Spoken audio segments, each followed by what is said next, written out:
абонирайте се да станете кученце. Той е много модерен, тук е с закуската, това е междучасието ни. Ето го и Лоневол 708.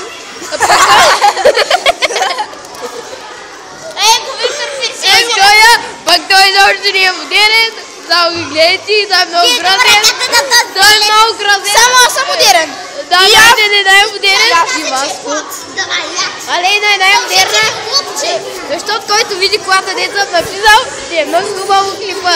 Клипа ми ще се казва Междучасието, е Мадлен, която е певица и пее по-добре от Алейна. А пе казвам Искрен, който снима клипове. А гледахте ли ми миналата песен? Гледахте ли миналата песен, която се казваше Яко пием. И казази ми. Ето го и Васил, дами и господа. Рекс БГ. Ето го и Моме Рекс БГ.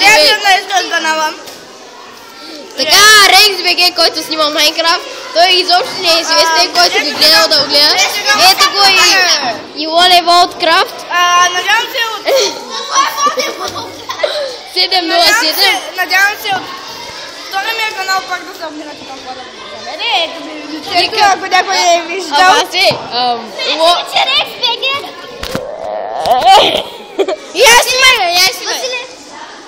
Дали си Рекс БГ е фалшив. Не е фалшив. Кажи някой клип, пише от стария си канал положителни отговори. така ли? Браво. Това беше Алейна, която има на кола. Ето го. Който гледа моя канал, надявам се да дадете да се абонирате. За 5000 лева. За 5000 лева се абонирате. Да станете кученци Вовче. И да, това беше от мене. Пак съм наказан за жалост. Това е. Така отиваме на Рекс БГ, това беше Лоневол. Ами мене!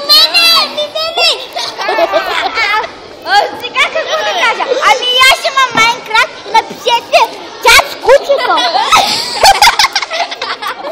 Моля ви се на крака, вижте на крака. Кръвни се, Мадлен. Скоро ще има гивъуей за 20 абоната, аз ще направя пак това, но пак ще надявам пак да се абонирате толкова да го зарем. И до скоро! Надявам се искам да ви кажа финалната слава. Дами и господа, това беше от нас Ловен. Дами и господа, тръгваме се! Добре. Моля ви се, господа! Дами и господа, това беше Мазния Виктор. Ще бъде къде зависам.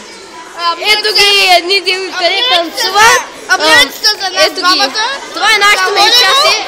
И довиждане. Айде, с Богом на всички, дами и господа, това беше Рекс БГ, Лоневол 7. Ето го той. Айде, чао, дами и господа.